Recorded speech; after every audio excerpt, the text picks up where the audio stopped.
Hello అందరికీ నమస్తే.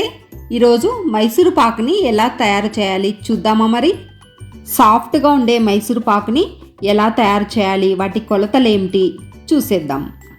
గుల్ల మైసూరు పాకు కాకుండా ఇలా సాఫ్ట్ మైసూరు పాకు చేసుకుంటే చిన్నపిల్లలు, ఏజ్ అయిన వాళ్ళు కూడా చక్కగా తినేస్తారు.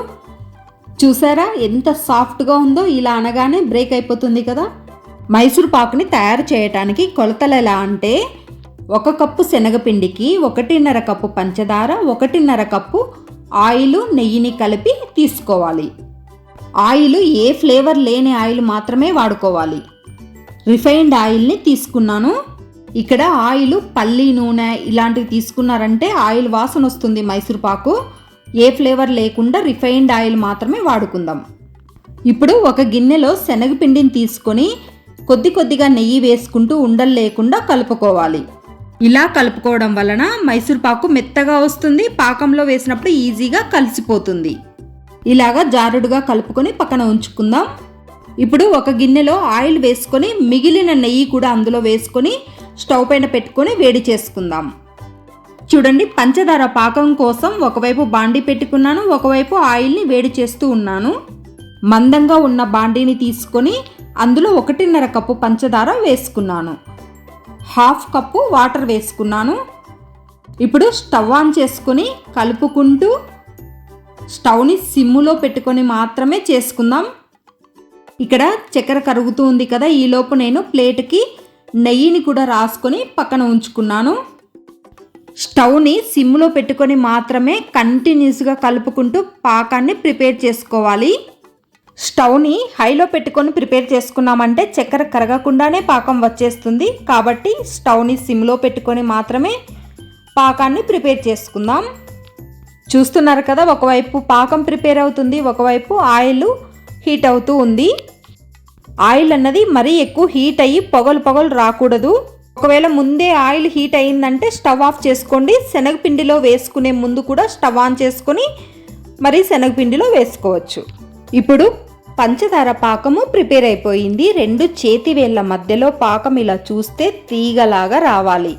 ఇలాగా లేత పాకం వస్తే సరిపోతుంది. గట్టి పాకం వచ్చిందంటే మైసూర్ పాక్ అన్నది గట్టిగా రాళ్ళలాగా ఉంటుంది, తినడానికి అస్సలు అవ్వదు.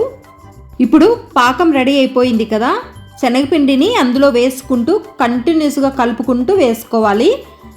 స్టవ్ని మాత్రం సిమ్లో పెట్టుకొని కంటిన్యూస్గా కలుపుకుంటూ ఉండాలి. పంచదార పాకంలో శనగపిండి బాగా ఉడుకుతూ ఉంది కదా, ఈ టైంలో పక్కన ఆయిల్ వేడెక్కుతూ ఉంటుంది. ఆయిల్ను తీసుకొని కొద్దిగా వేసుకుంటూ శనగపిండిని ఉడికించుకుందాం. ఇక్కడ ఆయిల్ అన్నది ఎక్కువగా హీట్ అవ్వకూడదు. చాలా హీట్గా ఉన్న ఆయిల్ వేసామంటే శనగపిండి రెడ్ కలర్లో ఇలా పొంగుకుంటూ వస్తుందండి. స్వీట్ అన్నది మాడినట్టు అయిపోతుంది.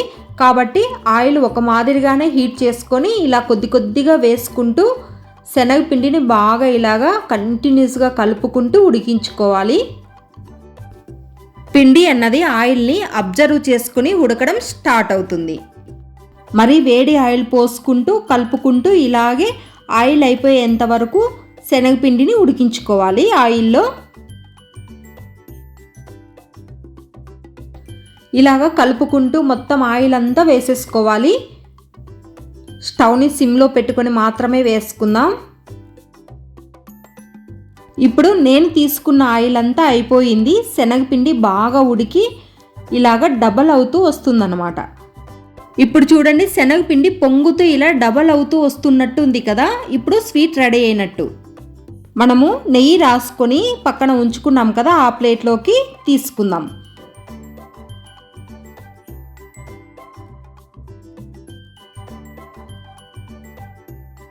స్వీట్ని మొత్తం ప్లేట్లోకి తీసుకున్నాక ప్లేట్ని ఇలాగా ట్యాప్ చేసుకుంటే స్వీట్ మొత్తం ప్లేటు స్ప్రెడ్ అవుతుంది. న్యాచురల్గా బబుల్స్ లాగా ఉంటుంది అన్నమాట.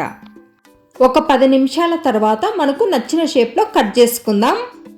స్వీటు బాగా చల్లారిపోయిన తర్వాత పీసులన్నీ పక్కకు తీసుకొని ఉంచుకుందాం. వేడి మీద తీసేసినామంటే షేప్ అవుట్ అయిపోతాయి. చల్లారిన తర్వాత మాత్రమే తీసుకుందాం. ఈ స్వీట్ మీకు నచ్చినట్లయితే నా ఛానల్ని సబ్స్క్రైబ్ చేసుకోండి, లైక్ చేయండి, షేర్ చేయండి. Thank you for watching.